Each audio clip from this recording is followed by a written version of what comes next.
सदन के भीतर का नजारा किसी युद्ध क्षेत्र से कम नहीं था। जैसे ही वोटिंग की प्रक्रिया शुरू हुई, मानो समय ठहर गया।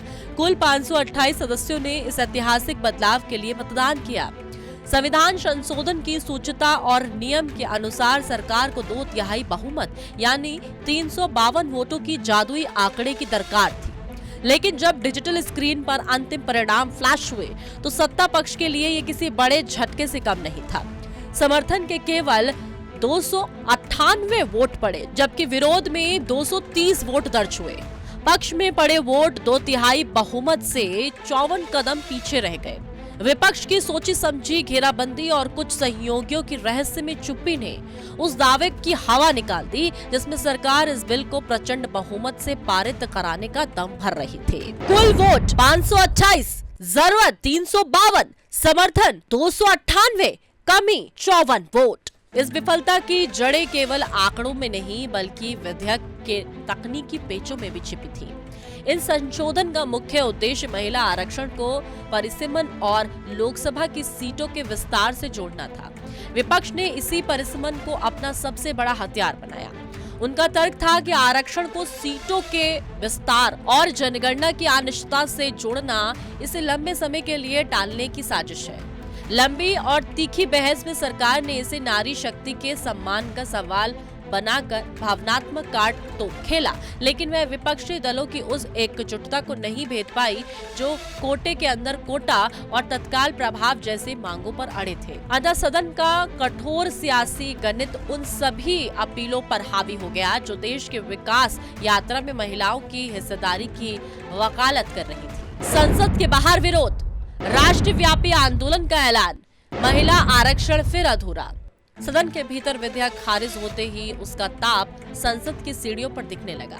जैसे ही परिणाम की घोषणा हुई, सत्ताधारी दल की महिला सांसदों का धैर्य जवाब दे गया। संसद परिसर में विरोध प्रदर्शनों का दौर शुरू हो गया, जहां हाथों में तख्तियां लिए सांसदों ने विपक्ष को महिला विरोधी करार देते हुए जमकर नारेबाजी की। इस हार को सरकार ने एक नई रणनीतिक अवसर में बदलने की रणनीति बनाई है। सत्ता पक्ष इसे जनता की अदालत में ले जाने की तैयारी कर रहा है। राष्ट्रव्यापी आंदोलनों और विरोध सभाओं का खाका तैयार हो चुका है। सरकार अब जनता को ये संदेश देने की कोशिश करेगी कि उसने तो हक देने का प्रयास किया, लेकिन विपक्ष ने उसे संख्या बल के मोर्चे पर रोक दिया। विपक्ष इसे अपनी नीतिगत जीत मान रहा है। 11 साल का जो अनुभव है लगभग, अध्यक्ष महोदय, अगर भारतीय जनता पार्टी ये लिख करके दे देगी कि हम महिला प्रधानमंत्री बनाएंगे, तब भी हम इन पर भरोसा नहीं करेंगे।